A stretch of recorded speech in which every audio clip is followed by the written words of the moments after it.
It's sharp 9 o'clock. Ladies and gentlemen, our session will commence. Shall we all rise?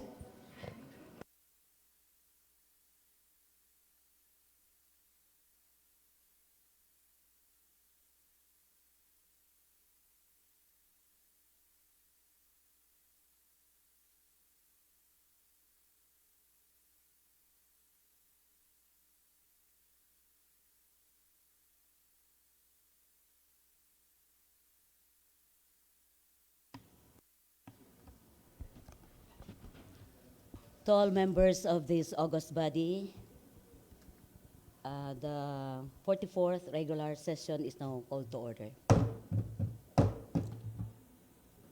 Shall we have our invocation?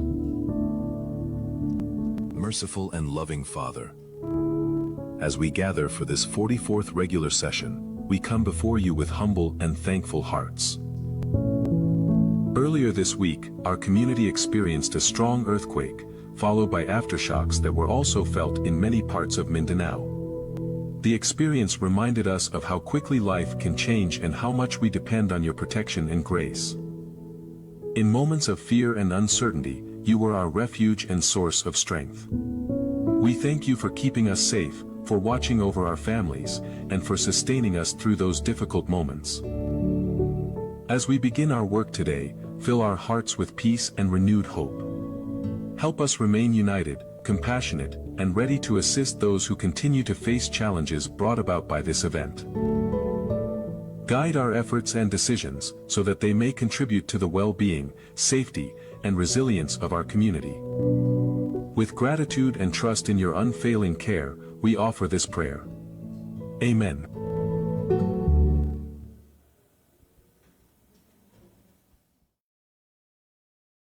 Mga kababayan, ang pambansang awit ng Pilipinas. Kayang mag-ibig, ewas ng silanganan, alam ng puso, sa titik mo'y buhay. Lupang hinirang, tuyag ka ng magiting, sa manlulupin, di ka pasisingil, sa nagagang tugong sa simoy at sa langit kong pagaw, ay ginatang tula, kawin sa pagkayang minamahal, ang isang lang matawad mo'y tagumpay na nag-iingin, ang ituwin at araw niya kailan pang ay di magtitingin, lupa ng araw ng walhagin pagsingka, buhay langit sa piling mo. Ang hindi kaya ng pagkay mag-aamit, ang mamatay ng dahil sa'yo.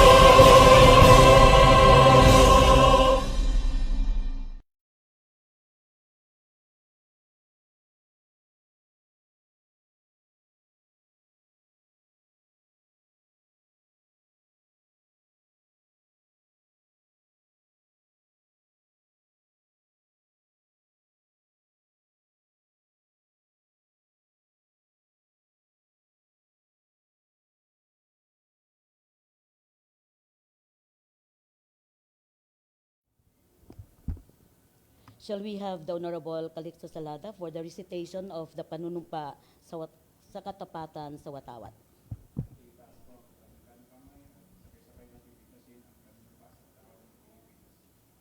Ay Pilipino, buong katapatan nanunumpa sa Watawat ng Pilipinas at sa bansang kanyang sinasagisag na may dangal, katarungan at kalayaan na pinakikilos ng sambayanang makadiyos, makakalikasan at makabansa.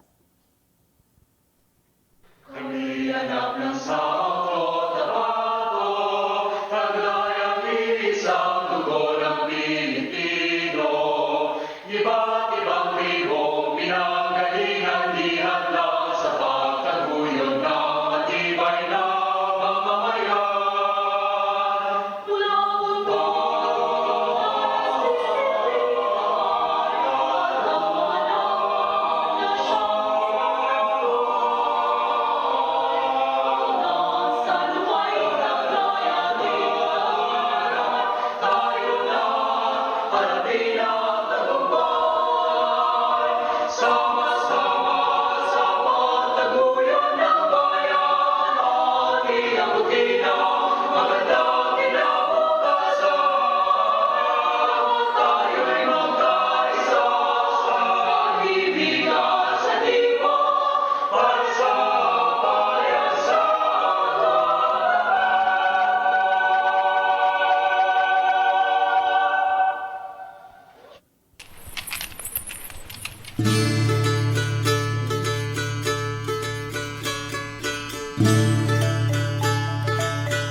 Payapang tahanan, ito'y isang biyaya. Likas na mayaman, lupain ay masagana. Bigyang pugay ang bawat lumikha ng tagumpay. Sa hirap at ginhawa, kami kaagapan. Lumulok tahanan ng kayamanan, lalong pagyamanin, kultura at karangalan. Hawak kamay, pagtibayin ating katungkulan, ipagpunit, isisigaw sa buong sanlibutan. Lumulok tahanan ng manggagawa, lumulok tahanan ng mga bayani, Muslim, katutubo at mga Kristiyano, kapit-bisig sa pagunlad ang siyang minimiki.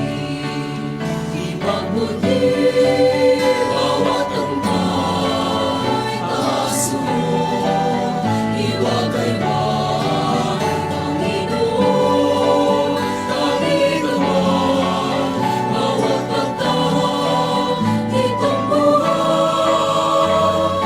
Lumulok tahanan ng kayamanan, lalong pagyamanin, kultura at karangalan. Hawak kamay, pagtibayin ating katungkulan, ipagpunit, isisigaw sa buong sambayanan. Ipagpunit, isisigaw sa buong sanlibutan.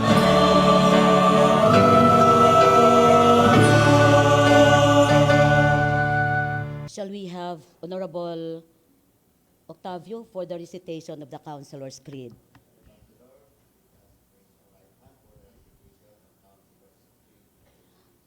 I am a Filipino councilor mandated by law to enact measures and ordinances that redound to the general welfare of my constituents in their pursuit for happiness, peace, and prosperity.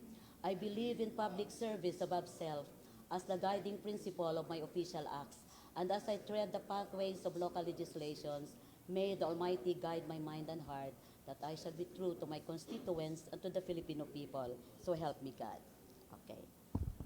Good morning. The chair now turns over. The temporary presiding turns over the chair to our regular presiding, and would like to welcome her from a very good vacation, wellness vacation. Welcome, Madam Chair. Thank you, Ate Guy. Good morning, everyone. Secretariat, please call the roll. Absent in this morning session is Councilor Jovero, who is on wellness leave, and also Councilor Costas. For that, we can Plain proceed. absent, yes. For the reading and consideration of our previous minutes, we have not yet completed the minutes last session, but we will be presenting the same by next regular session, as well as the minutes of this morning session. For the privilege hour and the question hour, we have no privilege calendared, and we don't also receive information from a member who intends to avail of the privilege hour. So we'll proceed to the first reading and referral of proposed measures or communications. Number one, we have a communication from the Office of the Municipal Mayor, communications.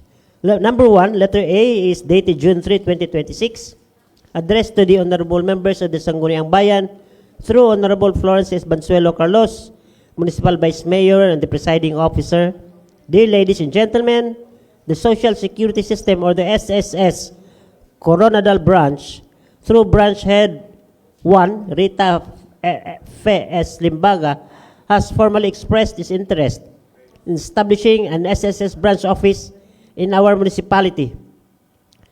Polomolok continues to grow as an important economic hub in South Cotabato, serving as a natural center not only for its own constituents but also for the residents of the neighboring municipalities of Tiboli and Tupi. The municipality is likewise home to thousands of farmers, entrepreneurs, self-employed individuals, and workers from multinational companies like Dole Philippines Incorporated, many of whom are active members. This thriving workforce has contributed to Polomolok's distinction as the top-earning municipality in Soc-Sargen, recording a locally sourced income of 351.4 million in 2025. A permanent SSS branch office in Polomolok will greatly benefit not only its own constituents but the surrounding communities as well. In view of the foregoing, the undersigned respectfully requests the honorable members of the Sangguniang Bayan to consider the urgent passage of a resolution expressing full support of the Sangguniang Bayan of the Municipality of Polomolok, South Cotabato for the establishment of a social security system or SSS branch office in our municipality, and authorizing our local chief executive to execute any and all necessary documents relative thereto. Attached herewith is the letter request of SSS Coronal Branch Head Rita S. Limbaga for your review and consideration. In public service, signed Honorable Bernie De Palencia, our Municipal Mayor.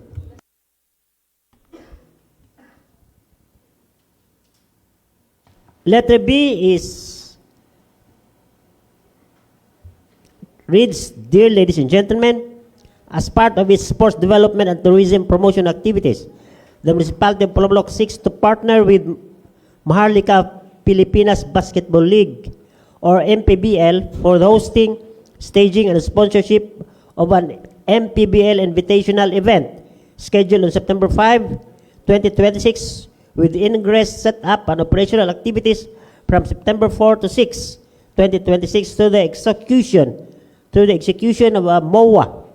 In view of the foregoing, the undersigned respectfully requests the honorable members of the Sangguniang Bayan to consider the urgent passage of a resolution authorizing the Municipal Mayor, Honorable Bernie De Palencia, to enter into a MOA with the MPBL for the hosting, staging, and sponsorship of the MPBL Invitational event in the Municipality of Polomolok on September 5, 2026. And this is signed by our Municipal Mayor. Urgent. Letter C is also dated June 3rd.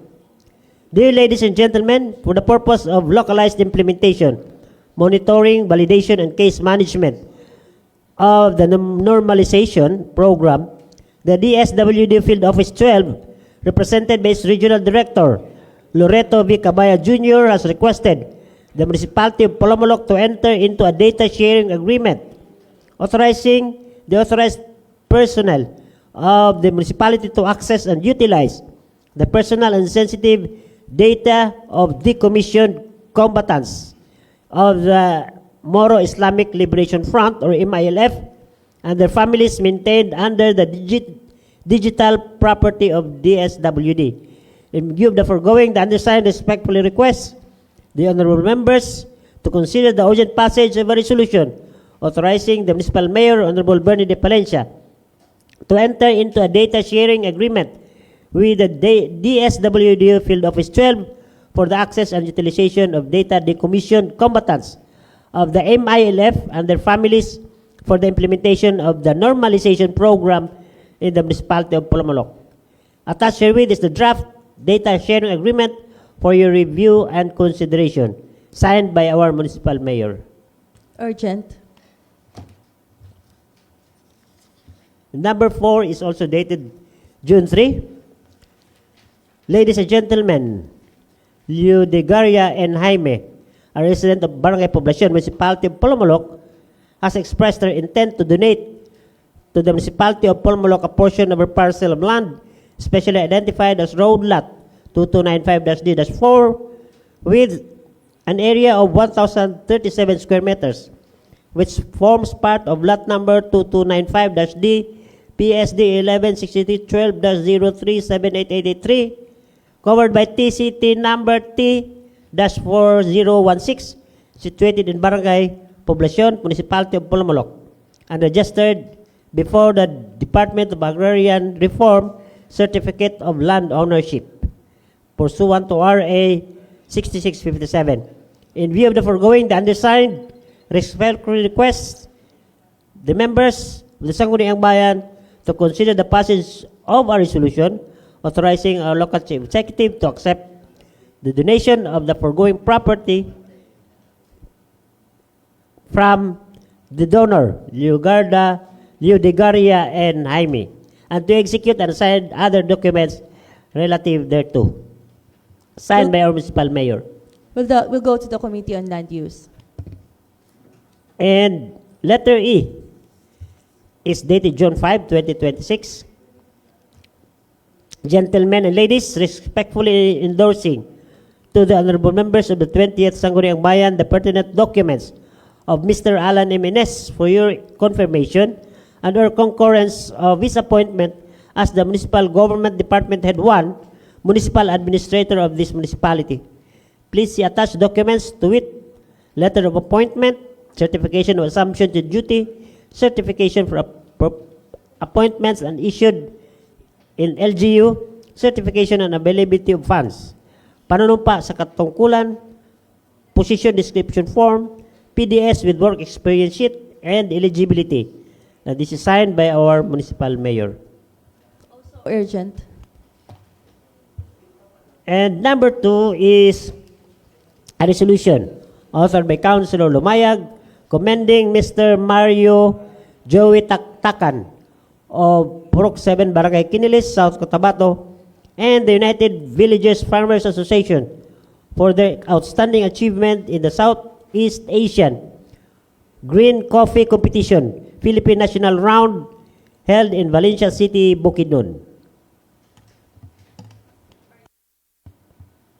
And number 3 is resolution authored by Councilor Buntuyan granting a goodwill, an ordinance granting a goodwill incentive to qualified punong barangays who have rendered uninterrupted, faithful, and dedicated service for the full duration of the successive terms as may be legally authorized under at the time of qualification. We'll go to the Committee on Barangay Affairs and Rules, the lead committee rules. Number 4 is fiscal year 2026 General Fund Annual Budget of Barangay Upper Cleanan, followed by calendar year 2026 Sangguniang Kabataan Supplemental Budget number 1 of Barangay Maligo. Number 4 will go to the Committees on Finance and Barangay Affairs. Number 5 will go to the Committee on Finance and Youth and Barangay Affairs.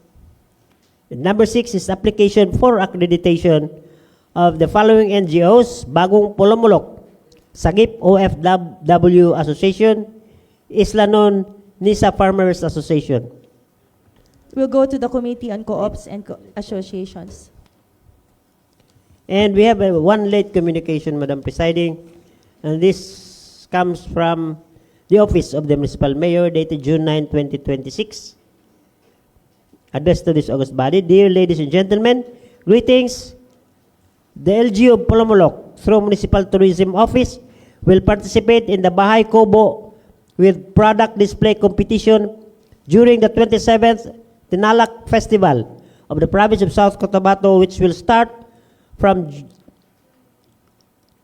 11 to 17 July 26. Mr. Eugene P. Orden, a resident of Barangay Sulit, Polomolok, South Cotabato, has been the constant and valuable partner of this municipality during the yearly participation at the Tinalak Festival. In view of the above, the undersigned respectfully requests for the urgent passage of a resolution authorizing the municipal mayor, Honorable Bernie D. Palencia, to enter into MOA with the LGU of Polomolok and Mr. Eugene P. Orden to facilitate the construction and artistic presentation of Polomolok's entry to the Bahay Kobo with product display competition during the 27th Tinalak Festival of the province of South Cotabato. This is signed by our municipal mayor. This will be treated as one of our urgent measures.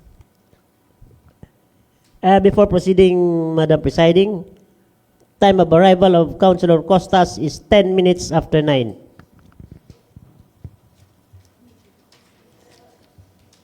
We now proceed to the committee reports. This morning we have okay. We have 10 reports calendared, first of which is the 11th committee report from the Committee of the Whole.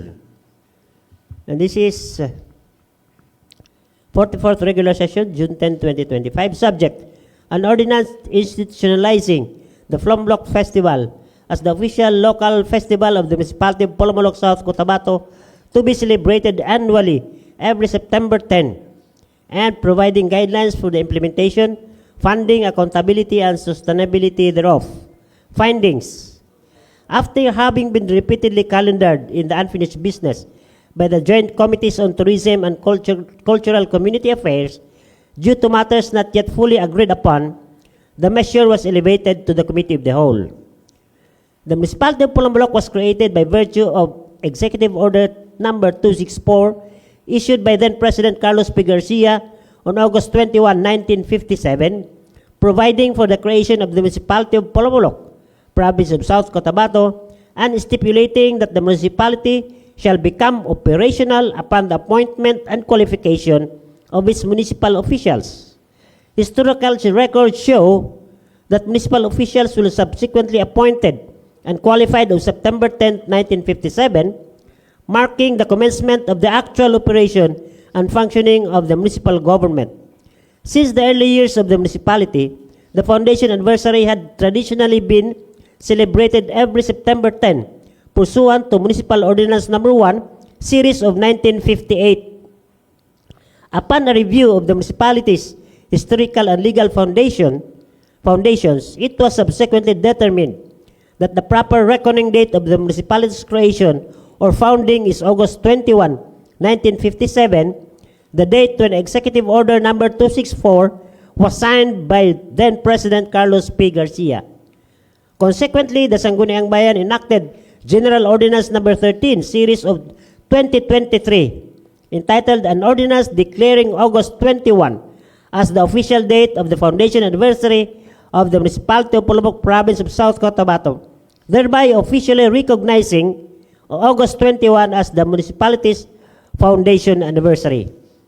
Notwithstanding the transfer of the foundation anniversary celebration to August 21, the municipality has, through the years, established a rich tradition of commemorative, cultural, civic, agricultural, tourism, and community activities associated with the September celebration, which has become deeply ingrained in the collective identity and heritage of the people of Polomolok. The committee recognizes the importance of preserving and sustaining these traditions, while at the same time maintaining historical accuracy regarding the municipality's official founding date. The institutionalization of Polomolok Festival as an annual municipal celebration every September 10 provides a practical and cultural appropriate mechanism for preserving these traditions, promoting local tourism, showcasing the municipality's history, culture, achievements, and strengthening community participation and local pride.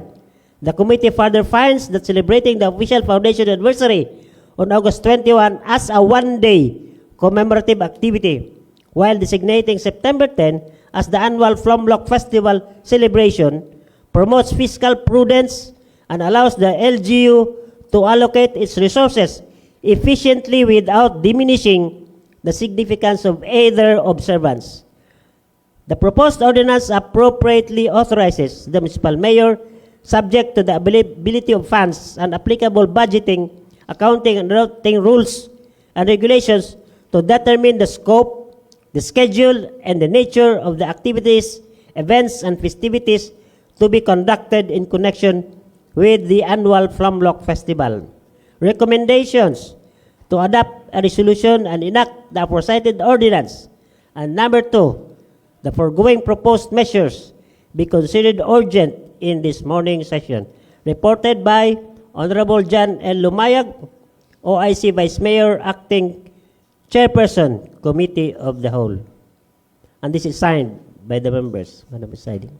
Said report is approved. Next. Number 2 is the 12th report of the Committee on Health, Nutrition, and Sanitation. Honorable Salada.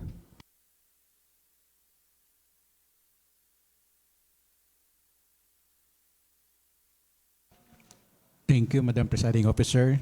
Good morning, everyone. 12th Committee Report, 44th Regular Session, June 10, 2026, from the Committee on Health, Nutrition, and Sanitation. Subject, communication from the Office of the Municipal Mayor dated May 7, 2026. Respectfully requesting the honorable members of the Sangguniang Bayan for the passage of an ordinance supporting the full implementation of the National Immunization Program or NIP of the Department of Health, DOH, in the Municipality of Pulomolok and appropriating funds for the purpose. Facts and findings. The above-mentioned measure was referred to the Committee on Health, Nutrition, and Sanitation for proper action during the 40th regular session of the 28th Sangguniang Bayan held on May 12, 2026. During the conduct of committee hearing held on May 28, 2026 at the Sangguniang Bayan Session Hall, representatives from the Municipal Health Office presented the current status of the National Immunization Program in the Municipality of Pulomolok. It was disclosed that the national target for fully immunized children coverage is 95% based on the projected population utilized by the Department of Health. The municipality recorded an accomplishment rate of approximately 57% in 2025. The committee was informed that the DOH target is computed using the projected population prescribed at the national level, which is derived from the municipality's total projected population, resulting in a higher target population than the actual number of live births recorded locally. It was further clarified that when actual live births data for calendar year 2024 is used as the basis, the municipality's immunization accomplishment reaches approximately 93%, indicating a significantly higher coverage rate than reflected under the national projected population target. The committee noted that the primary target beneficiaries of the National Immunization Program are children aged 0 to 12 months, although vaccination services may continue for children beyond 12 months up to 23 months to ensure completion of required vaccine doses. It was explained that a child is considered fully immunized upon receiving the prescribed vaccine doses before reaching 12 months and 28 days of age, including 1 dose of Bacillus calmette-guerin vaccine or BCG, 3 doses of pentavalent vaccine, 3 doses of oral polio vaccine, and 2 doses of measles, mumps, rubella, or MMR vaccine. The committee was informed that under current DOH guidelines, the MMR vaccine has replaced the previous single antigen measles vaccine and is administered beginning at 9 months of age with succeeding doses as prescribed by the National Immunization Schedule. It was likewise discussed that during disease outbreaks, immunization responses may be implemented either through selective vaccination, targeting only in the age groups identified as affected, or non-selective vaccination, covering wider age groups depending on epidemiological assessment and vaccine availability. The committee confirmed that all vaccines utilized under the National Immunization Programs are supplied by the Department of Health through the national government. During the deliberations, concerns were raised regarding vaccine storage and cold chain management, particularly in the event of prolonged power interruptions affecting the Municipal Health Office. The Municipal Health Office reported that the existing generator set is no longer functional and has been assessed as beyond economical repair despite previous maintenance and repair efforts.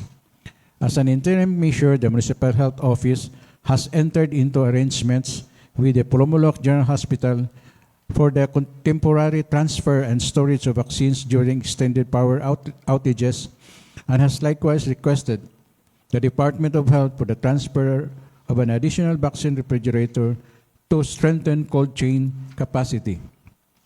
It was further disclosed that the Municipal Health Office is planning the acquisition of a larger generator set in anticipation of the expansion of its facilities funded through a 10 million pesos grant from the Department of Health. The committee was informed that the municipality is currently experiencing a temporary stock-out of bivalent oral polio vaccine. However, the Department of Health has committed to replenish vaccine supplies by June 2026. In situations where vaccine supplies are limited, the Municipal Health Office implements prioritization measures to ensure that children who are due for succeeding doses, particularly the final doses required for full immunization, are given priority. The committee also inquired into the delivery of immunization services in geographically isolated and disadvantaged areas, or GIDA, and it was explained that the Department of Health has deployed supplemental health workers, including nurses and midwives, to strengthen immunization outreach activities in these communities.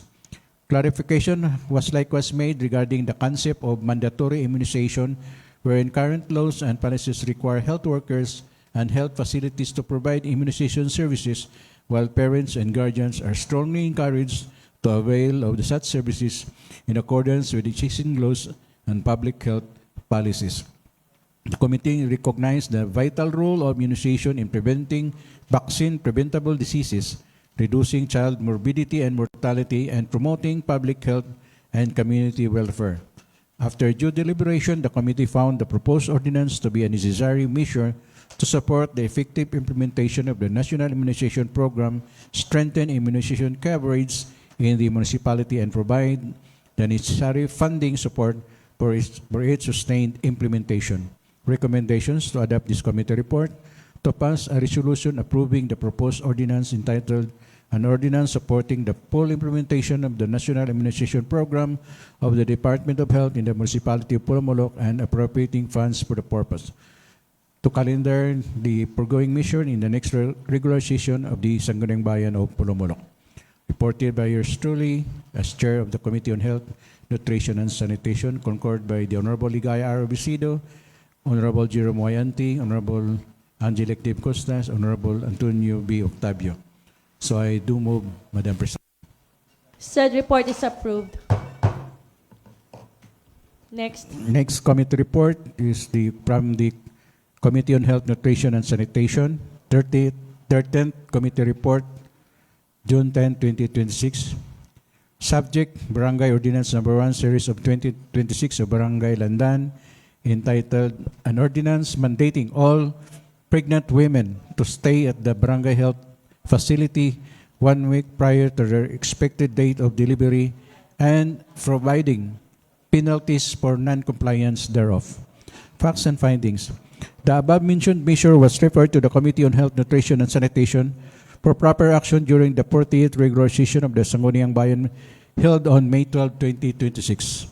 During the conduct of the committee hearing on May 28, 2026 at the Sangguniang Bayan Session Hall, representatives from Barangay Landan explained that the proposed ordinance was intended to address the occurrence of home deliveries among pregnant women residing in remote areas where access to health facilities is difficult.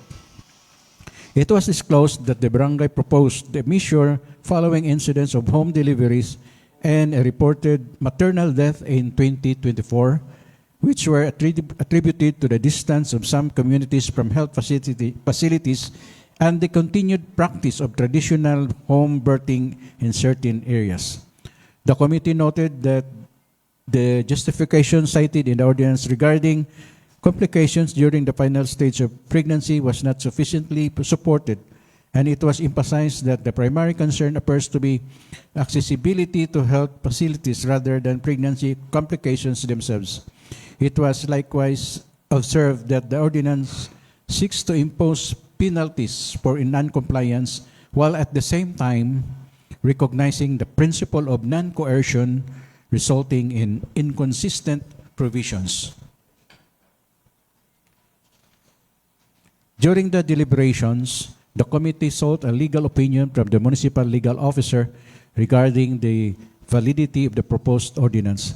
The legal opinion stated that the measure exceeds the legislative authority of the Sangguniang Bayan under Section 391 of Republic Act number 7160, restricts the constitutional rights to liberty, privacy, bodily autonomy, and equal protection under Article 3 of the 1987 Constitution. Third, conflicts with the voluntary and rights-based approach adopted under Republic Act number 11223 and Republic Act number 10354, and number 4, lacks sufficient legal basis for the imposition of penalties and imposes discriminatory burdens on pregnant women as a protected sector. In view of the foregoing, while the committee recognizes the intent of the barangay to promote maternal health and safe childbirth, it finds that the proposed ordinance contains legal and constitutional infirmities that render it unenforceable. Accordingly, the committee recommends the disapproval of Barangay Ordinance Number 1, Series of 2026 of Barangay Landan. Recommendations to adopt this committee report, to disapprove Barangay Ordinance Number 1, Series of 2026 of Barangay Landan, entitled An Ordinance Mandating All Pregnant Women to Stay at the Barangay Health Facility 1 week prior to their expected date of delivery and penalties for non-compliance thereof, for being inconsistent with existing laws, public health policies, and the protection of individual rights.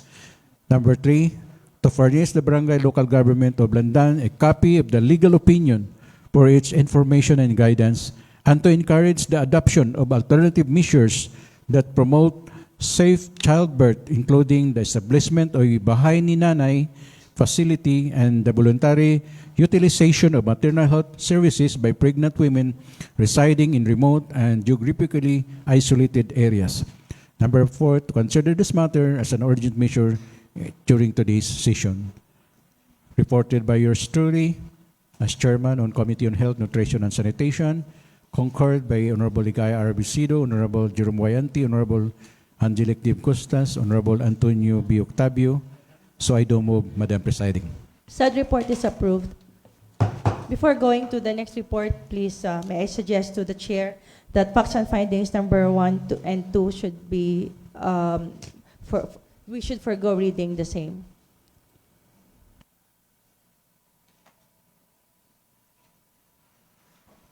Thank you, Madam Presiding.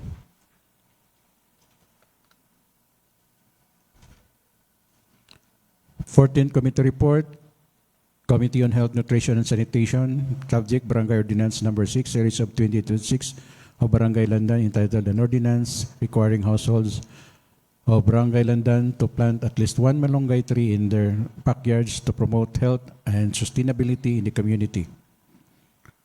Facts and findings. It was disclosed that malunggay was chosen because it is highly nutritious and can continue to grow and provide food once it is established. It was also stated that the barangay plans to distribute the planting materials to the households. The committee recognized that encouraging households to plant malunggay can help promote better nutrition and support the barangay's health and sustainability programs. However, the committee found that the imposition of penalties for those who fail to comply may discourage public support for the program. The committee believes that the objective of the ordinance can be achieved through voluntary participation and proper information campaigns. In view of the foregoing, the committee recommends the approval of Barangay Ordinance Number 6, Series of 2026 of Barangay Landan, subject to the removal of the penal provision. Recommendations to adopt this committee report, to pass a resolution approving Barangay Ordinance Number 6, Series of 2026 of Barangay Landan, entitled An Ordinance Requiring Households of Barangay Landan to plant at least one malunggay tree in their backyards to promote health and sustainability in the community, to consider matters and urgent measure in today's session. Reported by yours truly, concurred by Honorable Ligaya Arbisido, Honorable Octavio, Honorable Jerome Wayanti, Honorable Angelique Dib Costas. So I do move, Madam Presiding. Said report is approved. Next. Sixth committee report, 44th regular session, June 10, 2026, from the Committee on Rules, Good Governance and Oversight, subject Barangay Ordinance Number 4, Series of 2026 of Barangay Landan, entitled An Ordinance Establishing the Best Performing Purok Award in Barangay Landan and providing guidelines, criteria, and incentives therefore. Please It read was- straight to number 3. It was explained that Purok organizations intending to receive financial assistance from the municipality should first acquire legal personality by registering with the appropriate government agency such as the Department of Labor and Employment or the Securities and Exchange Commission as may be applicable. It was also discussed that after registration, the Purok organization should be accredited by the Sangguniang Bayan as civil society organization so they may qualify for financial assistance programs. The committee emphasized that municipal financial assistance should generally be extended through the barangay and that duly accredited Purok organizations may subsequently be considered for direct assistance subject to existing laws and local policies. In the course of the deliberations, the committee recommended the inclusion of a whereas clause in the proposed measure encouraging the registration of Purok organizations with a duly or SEC and their accreditation by the Sangguniang Bayan as CSOs. The committee also recommended revising the composition of the evaluation body by including representatives from accredited civil society organizations and the religious sector to ensure impartiality while removing the barangay secretary and the Sangguniang Kabataan representative to maintain neutrality in the evaluation process. The committee further agreed that incentives for outstanding Purok organizations should not be limited to cash assistance and that certificates of recognition or other appropriate non-monetary awards should likewise be granted to best performing Puroks. After due deliberation, the committee finds the proposed measure beneficial in promoting organized community participation, strengthening Purok organizations, and encouraging good governance and accountability at the grassroots level. Recommendations to adopt this committee report to pass a resolution approving Barangay Ordinance Number 4, Series of 2026 of Barangay Landan entitled An Ordinance Establishing the Best Performing Purok Award in Barangay Landan and providing guidelines, criteria, and incentives therefore. To consider this matter as one of the urgent measures in today's session, reported by yours truly, concurred by Honorable Ligaya Arbisido, Honorable Biribi Baitos Jr., Honorable Jerome Wayanti. So I do move, Madam Presiding. Said report is approved. Next. The last report, 7th Committee Report, 44th Regular Session, June 10, 2026, from the Committee on Rules, Good Governance and Oversight, subject Barangay Ordinance Number 8, Series of 2026 of Barangay Landan, entitled An Ordinance Prohibiting Malicious Gossips or Chismis and Providing Penalties thereof. During the deliberation, it was noted that malicious gossip and defamation are already addressed under national laws, particularly the revised Penal Code provisions on libel and slander, as well as the Cybercrime Prevention Act of 2012, Republic Act Number 10175, insofar as online defamation is concerned. The committee recommended that the whereas clauses of the proposed ordinance be strengthened to reflect the above-mentioned national legal basis, emphasizing that the barangay measure is supplemental in nature and intended for community-level regulation and awareness. The committee observed that the penalties provided in the proposed ordinance are excessive relative to barangay-level authority and implementation capacity, and therefore recommended that the penalties be adjusted to a reasonable and proportionate barangay-level fines and sanctions consistent with existing laws and local government code to ensure fairness and enforceability. The committee further recommended the removal of community service as a penalty, considering the need for clarity in enforcement mechanisms and to avoid difficulties in monitoring compliance. In view of the foregoing, the committee finds the proposed measure beneficial in promoting respect, discipline, and social harmony within the community. Recommendations to adopt this committee report: to pass a resolution approving Barangay Ordinance Number 8, Series of 2826 of Barangay Landan, entitled An Ordinance Prohibiting Malicious Gossip, Chismis, and Providing Penalties thereof. To consider this matter as an urgent measure into this session. Reported by yours truly, concurred by the Honorable Igaro Bisido, Honorable Billy Bert Baitus Jr., Honorable Jerome Y. Anti. So I do move, Madam Presiding. Thank you. Said report is approved. Let's go to the next. Number 7th report, number 8, and number 9 are all chaired by Councilor Baitos.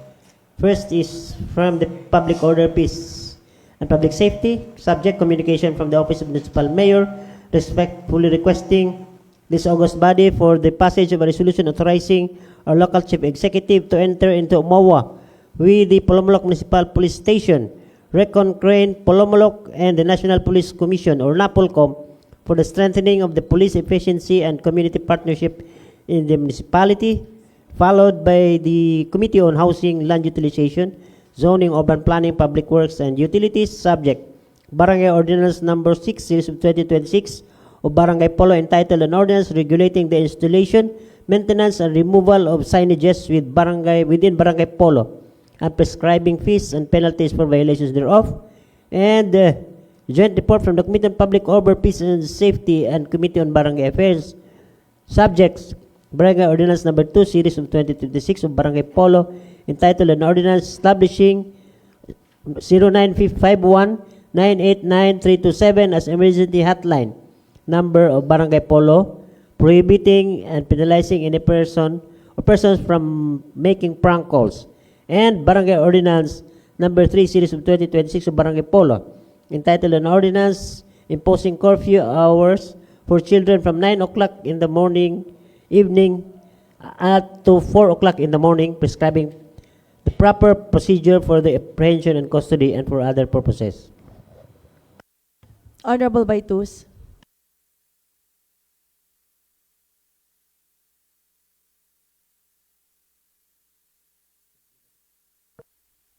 Thank you, Madam Presiding. Welcome back, Vice, and hoping and praying okay lang tanan. Peace and blessings. Once again, mayong buntag sa tanan. The from-on subject already mentioned by the Secretariat. Facts and findings. On April 14, 2026, sa Sangguniang Bayan, Secretariat prepared the said ordinances to the Committee on Public Order, Peace, and Public Safety. On June 1, 2026, a joint committee meeting was conducted at the Sangguniang Bayan Session Hall, Polomolok, South Cotabato, attended by chairpersons, vice chairpersons, and members of both committees and the representatives from the Polomolok Municipal Police Station and Recon Crane, Polomolok. The committee found that the Office of the Municipal Mayor, through a communication dated April 27, 2026, requested authority from the Sangguniang Bayan for the Municipal Mayor, Honorable Bernie D. Palencia, to enter into a memorandum of agreement with the Polomolok Municipal Police Station, represented by Police Lieutenant Colonel Ruel B. Abejero, Recon Crane, Polomolok, represented by Mr. Ibrahim C. Manggigilid, Chapter Governor, and the National Police Commission, NAPOLCOM, represented by Attorney Randy F. Babaw. The committee noted that the proposed memorandum of agreement seeks to establish a collaborative partnership among the municipal government of Polomolok, the Philippine National Police, NAPOLCOM, and the community stakeholders to strengthen police efficiency, improve police community relations, and promote public safety initiatives within the municipality of Polomolok. The committee further found that the proposed agreement is anchored on Republic Act Number 8551, otherwise known as the Philippine National Police Reform and Reorganization Act of 1998, which emphasizes the development of a highly competent, effective, credible, and community-oriented police service. The law recognizes the importance of community participation and partnership in crime prevention, peacekeeping, and the maintenance of public order. The committee likewise found that the proposed partnership supports the principles of community and service-oriented policing by encouraging cooperation among the local government unit, law enforcement agencies, private organization, and the public, such as collaboration is expected to strengthen the implementation of peace and order programs, enhance operational efficiency, and improve public trust and confidence in law enforcement institutions. The committee further observed that the participation of NAPOLCOM provides policy and institutional support in advancing professional and accountable policing, while the involvement of Recon Crane Pulumulok demonstrate the commitment of the private sector in supporting peace and order initiatives and community development programs. After careful review and deliberation, the committee finds that the proposed memorandum of agreement is consistent with the objectives of Republic Act number 8551 and the municipality's commitment to maintaining peace, order, and public safety. The committee further finds the execution of agreement will promote stronger cooperation among stakeholders and contribute to the effective delivery of police and public safety services for the benefit of the people of Pulumulok. Recommendation. With the foregoing considerations, the committee hereby recommends the following: to adopt this committee report, to pass a resolution authorizing the municipal mayor, Honorable Bernie D. Palencia, to enter into a memorandum of agreement with the Pulumulok Municipal Police Station, Recon Crane Pulumulok, and the National Police Commission, NAPOLCOM, for the strengthening of police efficiency and community partnership in the municipality of Pulumulok. To take this as urgent in today's session. Reported by yours truly, Honorable Bilibert C. Baitus Jr., Honorable Calexto B. Salada, MD, Honorable Joar H. Falcon, Honorable John Edward L. Lumayag, Honorable Antonio B. Octavio. So I move for the adoption of this committee report, Madam Presiding. Thank you. Thank you, and the said report is approved. But next time, submit a report that has signatures. The report has no signatures.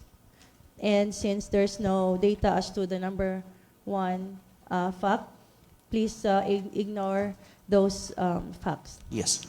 Noted on that, Madam Presiding. Next, fourth committee report on June 10, 2026. From Committee on Housing, Land Utilization, Zoning, Urban Planning, and Public Works and Utilities. Subject, Barangay Ordinance Number 6 Series of 2026 of Barangay Polo, Pulumulok, South Cotabato. An ordinance regulating the installation, maintenance, and removal of signages within Barangay Polo and prescribing fees and penalties for violation thereof. Facts and findings. The above stated measure was referred to here in committee for review and proper action. On June 1, 2026, joint committee meeting was conducted at Sangguniang Bayan Session Hall, attended by chairpersons, vice chairpersons, and members of both committees and the Barangay Council of Barangay Polo, Pulumulok, South Cotabato. The provisions of the ordinance establish clear standards and procedures governing the installation, maintenance, and removal of signages. Penta siguro ano ito?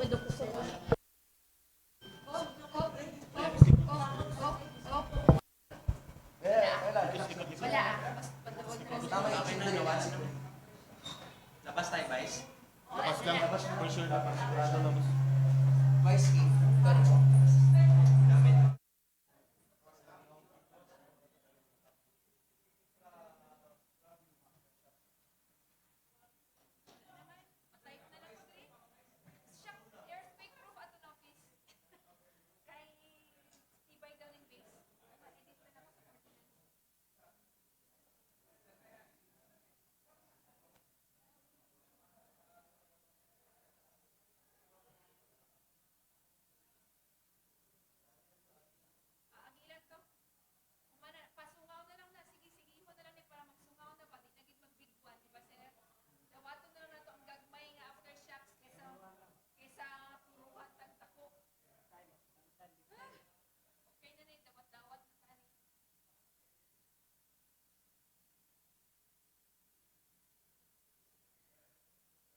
session resumed.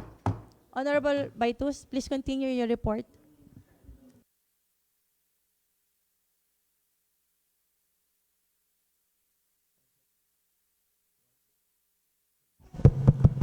Once again, thank you, Madam Presiding.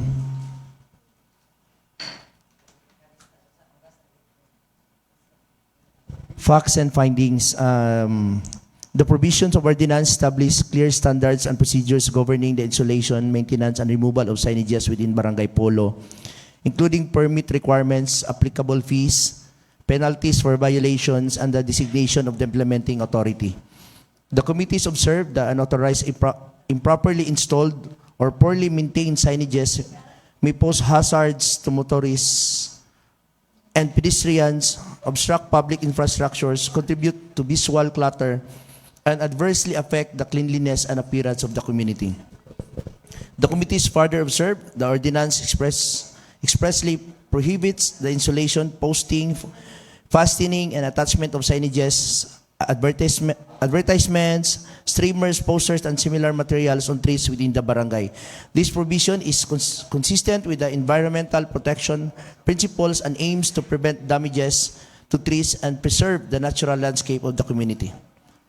Upon review, the committees found that the provision of Barangay Ordinance Number 06, Series of 2026, are consistent with the Republic Act Number 7160 and are not contrary to existing laws, municipal ordinances, rules, and regulations. Recommendation: to adopt this committee report, to pass a resolution approving the Barangay Ordinance Number 6, Series of 2026 of Barangay Polo, Pulumulok, South Cotabato, entitled An Ordinance Regulating the Installation, Maintenance, and Removal of Signages within Barangay Polo and Prescribing Fees and Penalties for Violation thereof, and to take this urgent as in today's session. Reported by yours truly, Honorable Bilibert C. Baitus Jr., Honorable Calexto B. Salada, MD, Honorable Jerome Y. Ante, Honorable Joe R. H. Falcon, and Honorable Eliasar G. Hovero. So I move also for the adoption of this committee report, Madam Presiding. Thank you. Said report is approved. Next. First Joint Committee Report, June 10, 2026. The forum subject already mentioned by the Secretariat. Facts and findings. The committees observed the Barangay Ordinance Number 2 seeks to establish an official emergency hotline to facilitate the immediate reporting of the emergencies, incidents, and situations requiring urgent barangay response. The prohibition and penalization of prank calls are intended to prevent misuse of the hotline and to ensure the emergency communication services remain available and effective for legitimate concerns. The committees further observed the Barangay Ordinance Number 3 aims to promote the welfare and protection of children by imposing curfew hours and providing procedures for their apprehension and custody when found in public places during prohibited hours. The ordinance is intended to protect minors from exposure to criminal activities, substance abuse, violence, exploitation, and other circumstances that may endanger their safety and well-being. The committees likewise found that the enactment of the subject ordinance is within the powers of the Sangguniang Barangay under Republic Act Number 7160, otherwise known as the Local Government Code of 1991, to enact measures that promote peace and order and public safety and the general welfare of the constituents. The committees further found that the provisions of the ordinances are consistent with the state policy of protecting children, strengthening emergency response mechanism, promoting responsible community conduct, and maintaining a safe and order community environment. Upon review, the committees found that the Barangay Ordinance Number 2, Series of 2026, and Barangay Ordinance Number 3, Series of 2026, were enacted and are not contrary to existing laws, municipal ordinances, rules, and regulations. Recommendation: to adopt this committee report, to pass a resolution approving Barangay Ordinance Number 2, Series of 2026, entitled An Ordinance Establishing 09519899-327 as the emergency hotline number of Barangay Polo, Pulumulok, South Cotabato, prohibiting and penalizing any persons from making prank calls, and Barangay Ordinance Number 3, Series of 2026, entitled An Ordinance Imposing curfew hours for children from 9 o'clock in the evening to 4 o'clock in the morning, prescribing the proper procedure for the apprehension and custody and other purposes. To take this as an urgent in today's session. Reported by yours truly, Honorable Bilibert C. Baitos Jr., concurred by Honorable Jesse G. Buntuyan, Honorable B. Octavio, Honorable Calexto B. Salada, Honorable Joar H. Falcon, Honorable Jerome Y. Ante, Honorable Dave M. Amor, and Honorable John Edward L. Lumayag. So I move for the adoption of this committee report, Madam Presiding. Said report is approved. Next, let's proceed. Last, this is the first joint committee report, June 10, 2026, Committee on Agriculture and Food Security Committee on Barangay Affairs. Subject, Barangay Ordinance Number 2, Series of 2026 of Barangay Palcan, Pulumulok, South Cotabato. Facts and findings. During the committee deliberation, the provisions of the ordinances were carefully reviewed and evaluated, particularly on matters relating to regulatory authority, fees, penalties, enforcement mechanisms, and conformity with the existing laws, rules, and regulations. The Joint Committee recognizes that objectives of the ordinances are commendable as they seek to regulate backyard swine raising and poultry farm operations within Barangay Palcan to promote environmental protection, public health, sanitation, and general welfare of the community. However, the committee found that the several provisions require enhancement, clarification, and refinement to ensure effective implementation and enforcement.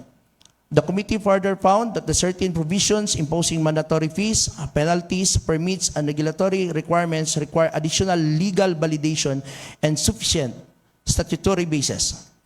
The ordinances do not adequately cite applicable national laws, administrative issuances, environmental regulations, animal industry regulations, and other legal authorities necessary to support the exercise of regulatory powers by the barangay. During the review process, the committee formally advised and recommended that the Barangay Palcan submit a corrected and revised copy of the ordinance incorporating the committee's comments, recommendations, and required amendments. Despite having been given sufficient opportunity to comply, Barangay Palcan failed to submit the corrected copy of the ordinance as required by the committee. The absence of the corrected ordinance prevented the committee from verifying whether the identified deficiencies, inconsistencies, and concerns have been properly addressed. The failure of Barangay Palcan to comply with the committee's directive constitutes non-compliance with the review requirements necessary for the proper evaluation and approval of the ordinance. The committee hereby recommends the disapproval of the ordinance for failure to comply with the committee's recommendation and review of the requirements. Further, should Barangay Palcan wish to pursue enactment of the proposed measure, it may resubmit the ordinance together with the necessary corrections and amendments for future review and consideration by the appropriate authority. Recommendations. With the foregoing considerations, the committee hereby recommends the following: to adopt the committee report, to pass a resolution disapproving the Barangay Ordinance Number 2, Series of 2026 of Barangay Palcan, Pulumulok, South Cotabato, entitled An Ordinance Regulating the Operation of Backyard Swine Raising in Barangay Palcan, Pulumulok, South Cotabato, and providing penalties thereof. And Barangay Ordinance Number 3, Series of 2026, Barangay Palcan, Pulumulok, South Cotabato, entitled An Ordinance Regulating the Establishment and Operation of Poultry Farm, both commercial and backyard, including the egg production in Barangay Palcan, Pulumulok, South Cotabato, and providing mandatory fees and penalties thereof. To take this as an urgent today's session. Reported by yours truly, Honorable Bilibert C. Baitos Jr., concurred by Honorable Jesse G. Buntuyan, Honorable Octavio B. Octavio, Honorable Jerome Y. Ante, Honorable Dave M. Amor, Honorable Eliazar G. Jovero, Honorable Joar H. Falcon, Honorable John Edward L. Lumayag, Honorable Calexto B. Salada, MD. So I move for the adoption of the committee report, Madam Presiding. Thank you. Said report is approved. And for the calendar of business, unfinished business, we have a resolution An ordinance authored by Councilor Orbisido, further updating the gender and development or God code of the municipality of Polomolok, province of South Cotabato. Honorable Orbisido. Thank you, Madam Presiding. This measure was tackled last session, and I would suggest that we will proceed to the ordinance after instilling all the suggestions given by my colleagues. If there are more suggestions to be integrated, then we can do it by now. The updates that you need to amend. I would like to request, Ma'am Emerald, the inclusion of, other than that, there are also suggestions last time to be included. I-highlight na lang to ang mga Good morning, everyone. So this is now the finalized version of the updated God code.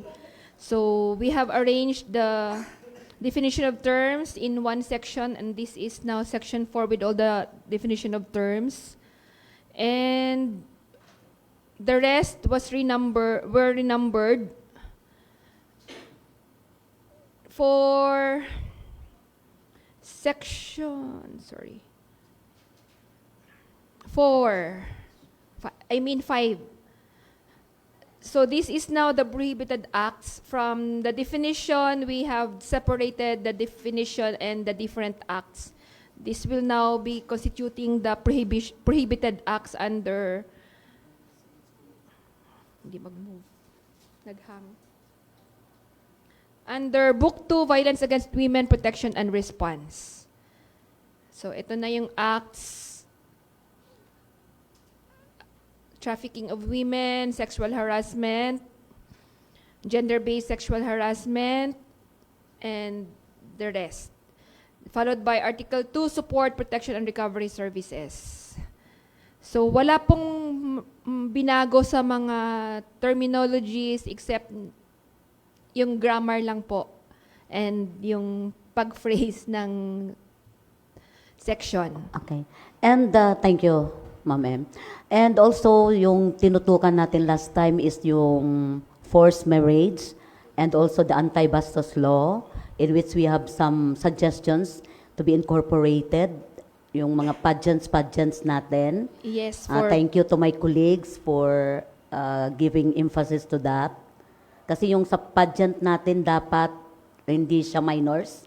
Dapat 18 years old and above. For and beauty pageants, beauty ginawa pageant. na po siyang, sandali.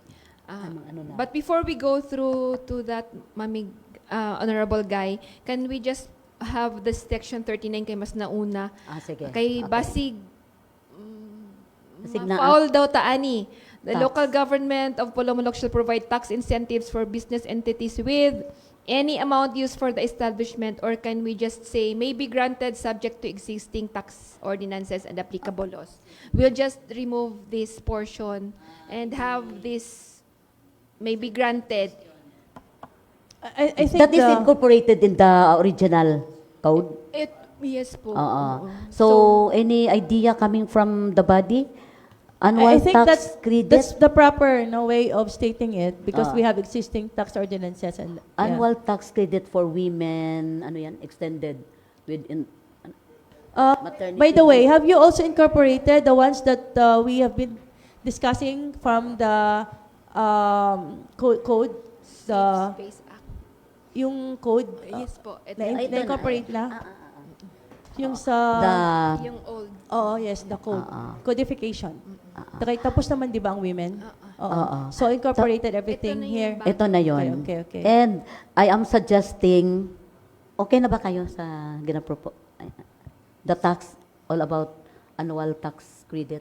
Ano yan? Delete na lang natin siya then may be granted subject to existing. Maybe granted na lang. Do, So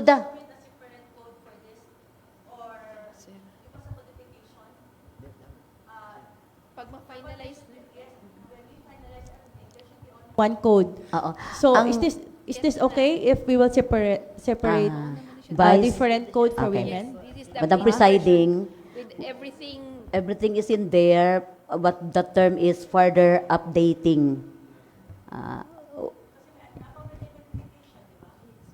The old code, once this is approved, the old code will no longer be applicable. It's already replaced Ito or na. superseded by this No, code. I know, but our project of codification.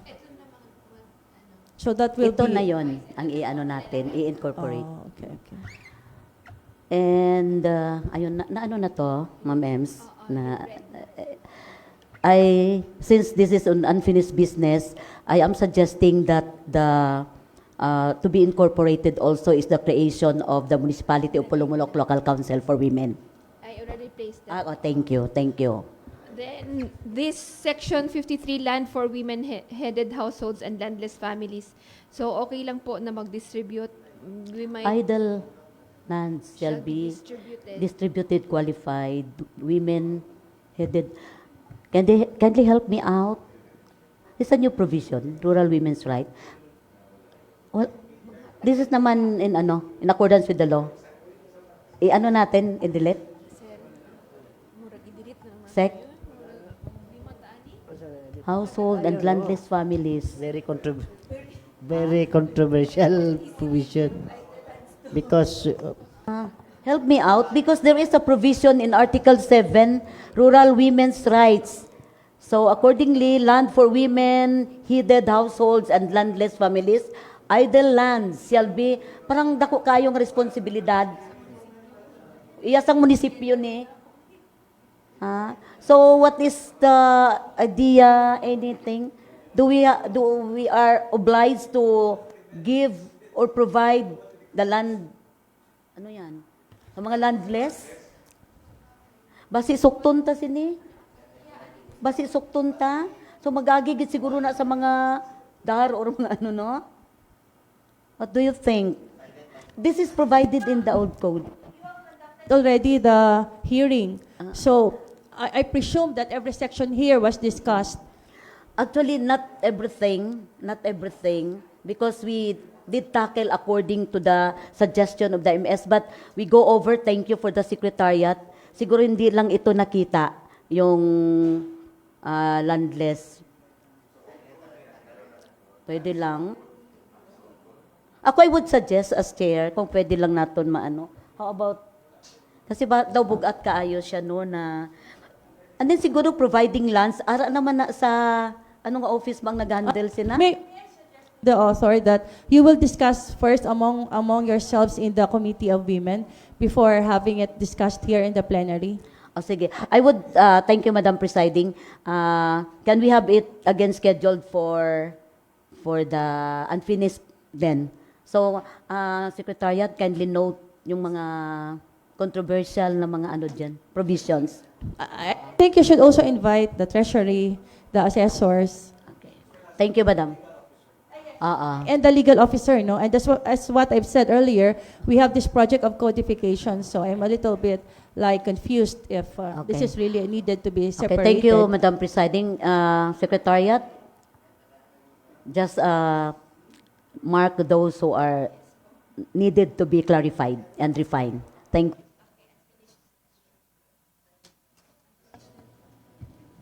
so this will again be calendared into unfinished business for next regular session, Madam Presiding. For the schedule, for the business for the day, second reading for urgent matters, we have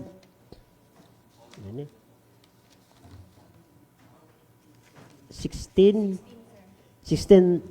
measures considered urgent, first of which is the request of our municipal mayor for a resolution expressing full support of the Sangguniang Bayan for the establishment of an SSS branch office in the municipality of Pulumulok and to authorize our local chief executive to execute any and all necessary documents relative thereto.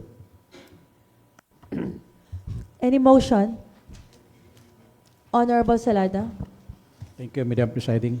I move to pass a resolution expressing the full support of the Sangguniang Bayan for the establishment of a social security system, SSS, branch office in the municipality of Pulumulok, and authorizing the municipal mayor, Honorable Bernie D. Palencia, to execute any and all necessary documents relative thereto.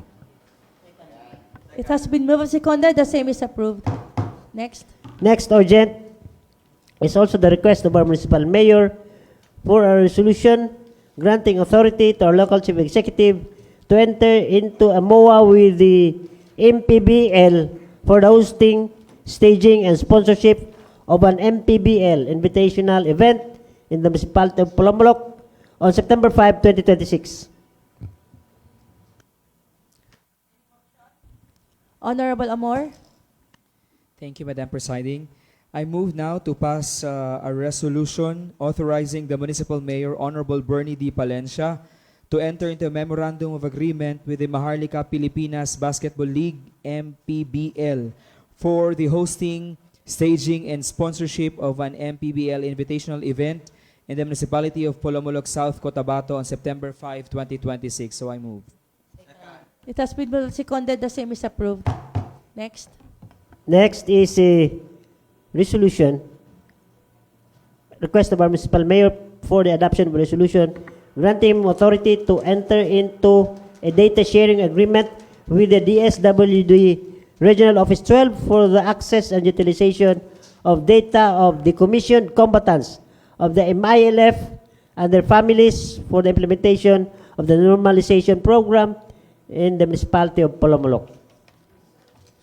Any motion? Honorable Baitus.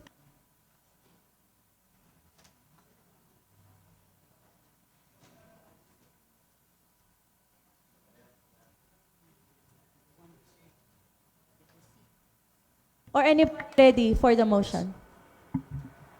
Honorable Salada. Thank you, Madam Presiding. I move to pass a resolution authorizing the municipal mayor, Honorable Bernie D. Palencia, to enter into a data sharing agreement with the Department of Social Welfare and Development Field Office 12, DSWD FO-12, for the access and utilization of data of these decommissioned combatants of the Moro Islamic Liberation Front, MILF, and their families for the implementation of the normalization program in the municipality of Pulumulok on unanimous sponsorship. It has been moved and seconded. The same is approved. Next. The next urgent is the endorsement of our municipal mayor of the pertinent documents of a former councilor and former board member Alan Jimenez for confirmation and or concurrence of his appointment as the Municipal Government Department Head 1 Municipal Administrator of our municipality. What's the pleasure of the body? Honorable Arbisido. Can we just confirm it without the presence of the person? Pwede lang?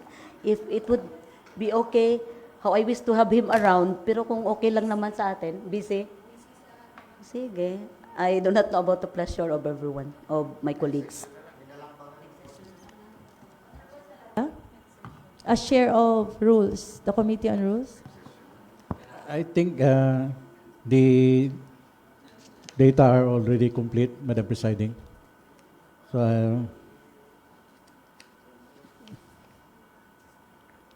if there are any, pwede naman siguro i-confirm them as. Honorable Arbisido is asking for the presence. Yes, Honorable Arbisido. On rules that it would be all right sa akin kasi, so I am waiving for exigency of service. Thank you.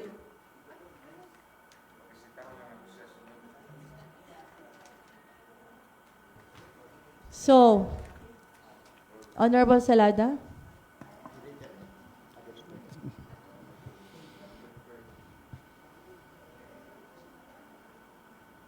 I move now for the confirmation and or concurrence of the appointment of Mr. Alan Ines as the Municipal Government Department Head 1 municipal administrator of this municipality. It has been moved and seconded. The same is approved. Next. And the next urgent is the resolution authored by Councilor Lumayag commending Mr. Mario Joey Takan of Purok 7, Barangay Kinilis, this municipality, and the United Villagers Farmers Association for their outstanding achievement in the Southeast Asian or SIA Green Coffee Competition, Philippine National Round held in Valencia City, Bukidnon. Honorable Salada. Honorable Lumayan. Thank you, Madam Presiding. I now move to pass a resolution commending Mr. Mario Joey Takan of Purok 7, Barangay Kinilis, Pulumulok, South Cotabato, and the United Villagers Farmers Association for their outstanding achievement in the Southeast Asian Green Coffee Competition, Philippine National Round held in Valencia City, Bukidnon. It has been moved and seconded. The same is approved. And number 6 urgent is the late communication from our municipal mayor requesting for an authority to enter into MOA with the Eugene P. Orden to facilitate the construction and artistic presentation of Polomolok's entry to the Baikobo with product display competition for the 27th Tinalak Festival. Madam Presiding, Tido. before we do approve this representation, would like to ano yung na-assign ba ngayon is the same person who is handling the Kobo preparation from the very beginning. Siya We lang will ang- ask the committee chair on tourism if he has some knowledge on this. Oo, before. Because this is executive. Ngutana lang kay makasuggest man ta kay tani magdaog na gid kita no. The same taga LGU ang naga-decide. Okay. Not exactly the person assigned. Siya lang ang sige. Okay, Ginalang. so I think i-move mo na lang. So, any motion now for this measure? Honorable Amor? Anybody from the floor? Anybody, any member, please? Honorable Salada? I now move to pass a resolution authorizing the Municipal Mayor Pulomolok, Honorable Mayor Bernie D. Palencia, to enter into a memorandum of agreement between the local government unit of Pulomolok and Mr. Eugene P. Ordin to facilitate the construction and artistic presentation of Pulomolok's entry to the Bahay Kubo with product display competition during the 27th Tinalak Festival of the province of South Cotabato on unanimous sponsorship. Please second the motion. It has been moved and seconded. The same is approved. The number 7 urgent is the resolution and ordinance authored by Councilor Amor declaring Plumlock Festival as the official municipal festival of the municipality of Plumlock, South Cotabato, designating September 10 as its official date of the celebration and providing guidelines for the implementation, funding, accountability, and sustainability thereof. Honorable Amor? Thank you, Madam Presiding Officer. If there are no further revisions and amendments or objections from the honorable members, I hereby move that this ordinance be approved on the third and final reading. So I move.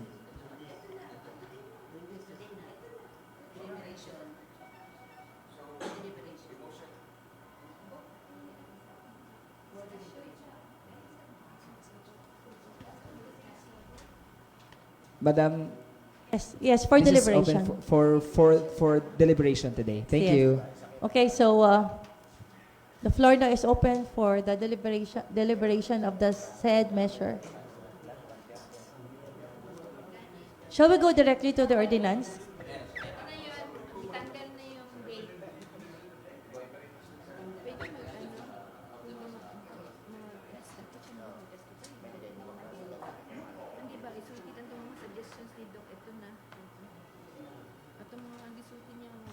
So, it's only a one-day activity because it's stated there that it's only on September 10. It should not be like a 1 week or 2 week activity, the fest? As discussed, Madam Presiding, during the committee of the whole meeting, the original intention was to give dates, specific dates on the activities that to be conducted leading to the culmination on the 10th. But it was argued that that may strain the finances of the municipality if that would be too long. So it is now, the determination shall now be given to the office of the mayor to determine as to what date this particular activity, on how long, that is dependent on the finances or the financial resources that the LGU has. So it may be 4 days, 3 days, but what is established is the 10th is the culmination. So activities prior to the culmination shall be determined by the executive. So you should put it here in section 2. Yes, that's already section, that's why it is stated in section 6. The Festival Executive Committee shall have the following, formulate the annual theme calendar. Why are you putting it in section 6? You could put it in section 2. Para diretso na, di ba? So maghanap ka pa ng section 6? Kasi it's very clear in section 2, 10 lang siya nakalagay. Basahin niyo uli. Di ba? So dapat, meron pang isang phrase dyan, no? Na ipasok mo lang yung 10 dapat. So it's a week ba, ilang days ba na activity yan, no? Though it is dependent from the executive department, but as we make laws, yes.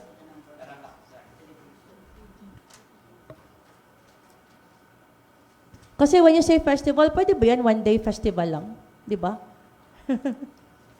When you are having a festival... That's why in the number 11 of the committee report, Committee of the Whole report, Madam Presiding, it stated that the proposed ordinance appropriately authorizes the municipal mayor, subject to availability of funds and applicable budgeting, accounting, and auditing rules and regulations, to determine the scope, the schedule, and the nature of the activities, events, and festivities to be conducted in connection with the annual Flomlock Festival. Yes, that's the report. We are talking here of the ordinance now. So that report should be should be written here in the ordinance already. So where are you going to put it? Yes, that's because what you have read is the report. We are already talking about the ordinance.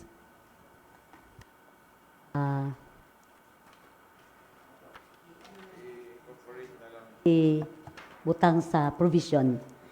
Another one, while the Secretariat is preparing, Madam Presiding, to provide it in one of the provisions, I would like also to suggest, kasi dito sa report, number 10, the committee further finds that celebrating the official foundation anniversary on August 21 as a one-day commemorative, so on and so forth. So I do understand that parang we are bound to celebrate the foundation only one day. Pero as observed and as practice, yung ating mga concessioners, kanang we might be questioned kasi yung ating practice, we do observe it. To cut you short, ganito na lang, lagay nyo na lang, to be culminated on September 10. Yan. Oo, so bahala kayo. Parang we are not bound to have it on a day, o one day lang, Sec. Di ba, no? Kasi usually, 21, ang ilang mga stalls, the stalls are there already. No? So, parang tuloy-tuloy na yan. Ang committee na lang ang mag-in-charge what will be those activities to sustain our people who are concessioners, mga negosyante nato. We So, will not be... sila bahala ang executive, when are they going to start? Basta it should culminate on September 10th. Kasi di ba, meron pa kayong August 21, di ba? And observe that August 21 to be our founding day. Pero we are not bound to celebrate it in just one day. No, it's stated that in the ordinance, Madam Presiding, that the celebration of August 21 shall only be one day celebration. No other activities except on the 21st, because we are conserving the finances, the funds of the LGU, because if we will stretch it out until 10, then it will Actually, be- pwede nyo nga baguhin yun, no? Pwede nyo nga i-delete, not delete, but you should change it into, balik na lang sa 10. Kasi ito naman talaga according sa, September 10 naman, di ba? Sa last paragraph of the 1957, di ba?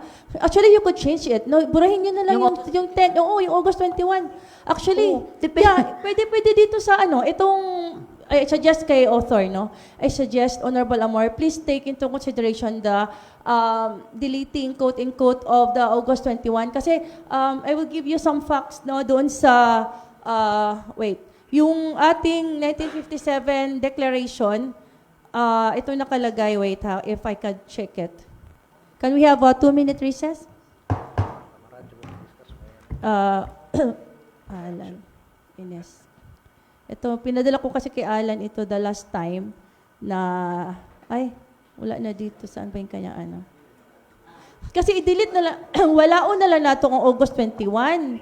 Oo, i-repeal, yes. The term is repeal na lang, no? And ito ay i-consider. Para we will not be Oo, bound kasi by the law. kadugay-dugay. Tapos actually, dali lang. Napangita ko to sa declaration, dali lang. Kay Alan Ines, huwag ipadala kasi siya dati ang sa rules very mahina lang ang aking To repeal na lang, walaon na lang itong August 21.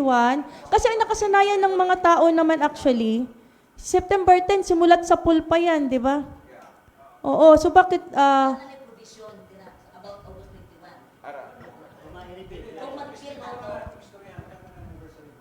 Hindi, kasi when you are creating the festival, normally, ito yung foundation anniversary mo. Interrelated na sila. Interrelated na. Oo. You cannot separate.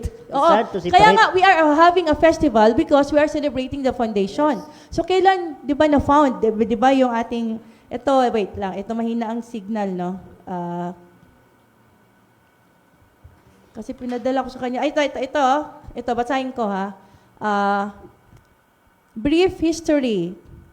On August 21, His Excellency the President of the Philippines, Carlos P. Garcia, issued from Malacanang, Manila Executive Order number 264, giving unto the good people of Polomolo complete power to govern themselves as an independent political subdivision. Okay, August 21 yun, ha? However, ito yung next na paragraph.